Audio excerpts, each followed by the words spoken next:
ಹಾಸನ ಮಹಾನಗರ ಪಾಲಿಕೆ ವ್ಯಾಪ್ತಿಯ ನೀರು ಸರಬರಾಜು ಯುಜಿಡಿ ಹಾಗೂ ಪಾರ್ಕ್ ಸಿಬ್ಬಂದಿ ಮತ್ತು ವಾಹನ ಚಾಲಕರು ಪರಿಸರ ಇಂಜಿನಿಯರ್ ಕವಿತಾ ಅವರ ವಿರುದ್ಧ ಕೆಲವರು ಕಿರುಕುಳ ನೀಡುತ್ತಿರುವುದಾಗಿ ಆರೋಪಿಸಿ ಪ್ರತಿಭಟನೆ ನಡೆಸಿದರು.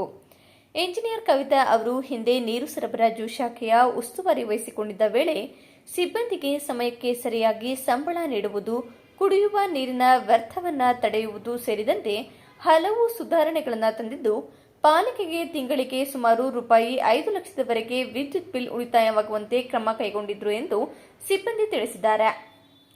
ಸಾರ್ವಜನಿಕರ ದೂರಿನ ನಿವಾರಣೆಗೆ ಹೆಲ್ಪ್ಲೈನ್ ಆರಂಭಿಸುವಲ್ಲಿಯೂ ಅವರು ಪಾತ್ರ ವಹಿಸಿದ್ದರು ಎಂದು ಹೇಳಿದರು. ಇಂತಹ ದಕ್ಷ ಅಧಿಕಾರಿಯ ವಿರುದ್ಧ ಸುಳ್ಳು ಆರೋಪಗಳನ್ನು ಮಾಡಲಾಗುತ್ತಿದ್ದು, ಸಂಬಂಧಪಟ್ಟವರ ವಿರುದ್ಧ ಸೂಕ್ತ ಕ್ರಮ ಕೈಗೊಳ್ಳಬೇಕು. ಇಲ್ಲವಾದಲ್ಲಿ ನ್ಯಾಯ ಸಿಗುವವರೆಗೂ ಹೋರಾಟ ಮುಂದುವರಿಸುವುದಾಗಿ ಪ್ರತಿಭಟನಾಕಾರರು ಎಚ್ಚರಿಸಿದರು. ಕವಿತಾ ಅವರಿಗೆ ಮರುಬಾರಿಗೆ ನೀರು ಸರಬರಾಜು ಮತ್ತು ಯುಜಿಡಿ ಶಾಖೆಯ ಜವಾಬ್ದಾರಿ ನೀಡಬೇಕು ಎಂದು ಅವರು ಮನವಿಯನ್ನ ಮಾಡಿದರು.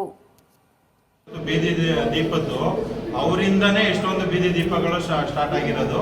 ಅವರು ಅಷ್ಟೊಂದು ಮುತುವರ್ಜಿ ವಹಿಸಿ ಆ ರೋಡ್ಗಳೆಲ್ಲನೂ ಕ್ಲಿಯರ್ ಮಾಡಿಸ್ಕೊಂಡು ಅಲ್ಲ ಬೀದಿ ದೀಪಗಳನ್ನ ಅಷ್ಟೊಂದು ಇದು ಮಾಡಿದ್ದಾರೆ. ಅದರಲ್ಲೂ ಮನವೀಯತೆ ತೋರಿಸ್ತಾ ಇಲ್ಲ. ಅವ್ರ ಮೇಲೆ ಈ ಥರ ಎಲ್ಲ ಇಲ್ಲ ಸಲ್ಲದ ಆರೋಪಗಳನ್ನ ಮಾಡ್ತಿದ್ದಾರೆ. ನಾವು ಅದನ್ನು ಖಂಡಿಸ್ತೀವಿ. ಇದಕ್ಕೆ ನಾವು ಅವ್ರಿಗೆ ಸಪೋರ್ಟ್ ಆಗಿ ಎಷ್ಟು ದೂರ ಬೇಕಾದರೂ ನಾವು ನಿಂತ್ಕೊಳ್ಳೋಕೆ ರೆಡಿ ಇದ್ದೀವಿ. ಕವಿತಾ ಮೇಡಮ್ ಅವ್ರನ್ನ ವರ್ಗಾವಣೆ ಮಾಡಬೇಕು ಅಂತ ನಿನ್ನೆ ಪ್ರೆಸ್ ಮೀಟ್ ಎಲ್ಲ ಹಾಕಿ ಕೊಟ್ಟಿದ್ದಾರೆ ಪೌರಕಾರ್ಮಿಕರು. ನಾವು ಅದಕ್ಕೆ ವಿರೋಧ ಮಾಡಿ ನಮಗೆ ಮೇಡಮ್ ಇಲ್ಲೇ ಪರ್ಮನೆಂಟಾಗಿ ನಮ್ಮ ಜೊತೆನೇ ಇರಬೇಕು ಅಂತ ನಾವು ಕೇಳ್ಕೊತಾ ಇದ್ದೀವಿ. ಎಲ್ಲ ನೌಕರರ ಪರವಾಗಿ ನಾವು ಕೇಳ್ಕೊತಾ ಇದ್ದೀವಿ. ಅವರಿಂದ ನಮಗೆ ತುಂಬಾ ಹೆಲ್ಪ್ ಆಗಿದೆ. ನಮ್ಮ ಆಗುಹೋಗುಗಳಿಗೆ ತುಂಬ ಸ್ಪಂದಿಸಿದ್ದಾರೆ. ನಮ್ಮನ್ನು ಸ್ವಂತ ಮಕ್ಕಳ ಥರನೂ ಟ್ರೀಟ್ ಮಾಡಿದ್ದಾರೆ. ಅವರಲ್ಲಿ ಭೇದ ಭಾವ ಯಾವತ್ತೂ ನಾವು ನೋಡನೇ ಇಲ್ಲ. ನಮಗೆ 10ನೇ ತಾರೀಕಿಗೆ ಒಳಗಡೆನೇ ಸಂಬಳ ಆಗ್ತಿದೆ ಅಂದರೆ ಅದಕ್ಕೆ ಕಾರಣ ಕವಿತಾ ಮೇಡಮ್ ಅವರು. ಇದಕ್ಕಾಗಿ ನಾವು ಎಲ್ಲಿ ಗಂಟ ಹೋರಾಡೋಕ್ಕೂ ರೆಡಿ ಇದ್ದೀವಿ. ಈಗ ನಾವು ಮಾನ್ಯ ಇವರಿಗೂ ಸಚಿವರಿಗೂ ಕೊಟ್ಟಿದ್ದೀವಿ ಮನವಿನ, DC ಮೇಡಮ್ ಅವ್ರಿಗೂ ಕೊಟ್ಟಿದ್ದೀವಿ, ಕಮಿಷನರ್ ಅವರಿಗೂ ಕೊಡ್ತೀವಿ. ಈಗ ನಾವು ಎಲ್ಲಿ ಗಂಟ ಹೋಗಬೇಕು ಅಲ್ಲಿ ಗಂಟ ಹೋಗ್ತೀವಿ.